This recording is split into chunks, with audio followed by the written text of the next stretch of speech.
Passionné d'art, Pascal Loisel est avant tout connu pour ses sculptures inspirées d'illustres personnages de l'histoire de l'art, Camille Claudel, Balthus, Giacometti, Duchamp ou Blake.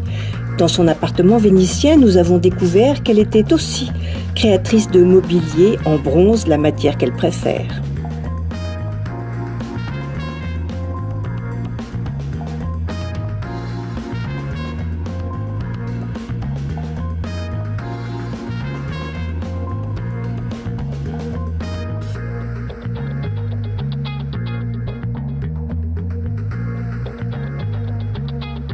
C'est un tout petit atelier ici, mais c'est l'endroit qui me permet quand même de commencer à faire des petites choses que je reprends ensuite à Paris, ou bien d'avoir quelques idées.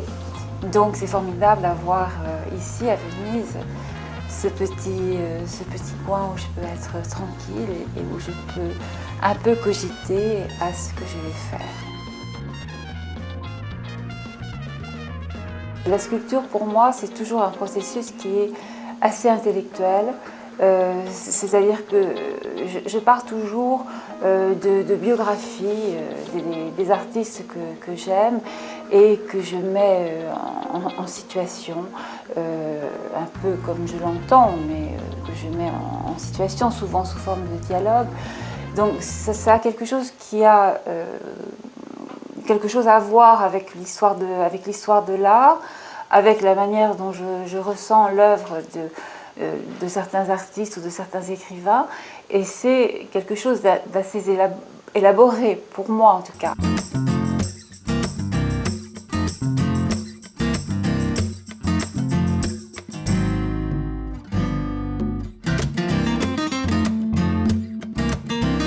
J'aimerais que vous me parliez du travail que l'on vient voir et qui est un travail de design, de création de meubles. Un peu plus, parce qu'il y a de la sculpture, évidemment. Oui, alors en fait, l'idée m'en est venue lorsque nous avons acquis ce pied-à-terre vénitien pour lequel nous n'avions pas de meubles. Et je me suis dit que j'allais faire des meubles, donc des tables et des bibliothèques en l'occurrence, en prenant les animaux de la lagune, les cigales qui sont tellement belles, mais aussi les poulpes. Et j'ai donc sculpté toutes les tiges des bibliothèques et des tables avec avec ces animaux. Et ensuite, je les ai assemblés d'une façon différente. Et ça m'a donné, en effet, envie de faire aussi des meubles, parce que j'aime tout ce qui est élégant. J'ai par ailleurs pu profiter d'un travail que j'avais fait antérieurement, qui consistait à faire donc, des visages de Marcel Duchamp en résine translucide, et ce qui est ce qui est très compliqué à faire et ce qui entraîne de nombreuses chutes, entre guillemets, c'est-à-dire des ratés. J'ai donc récupéré tous les ratés pour en faire des luminaires, et je trouve que ça donne une lumière très douce, très gaie, très joyeuse également.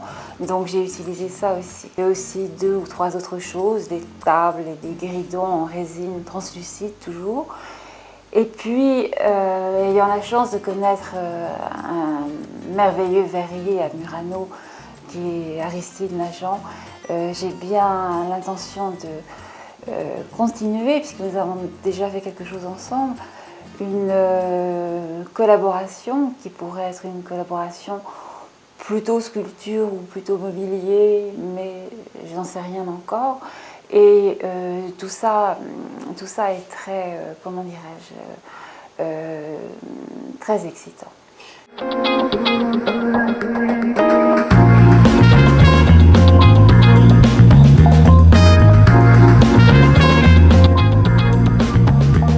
C'est vrai que être ici à Venise et tout près de Murano, ça permet d'élargir d'une façon extraordinaire son champ de possibilités et d'imaginer donc travailler à la fois le bronze en même temps que du verre bombé avec des filaments d'or, avec des choses comme ça.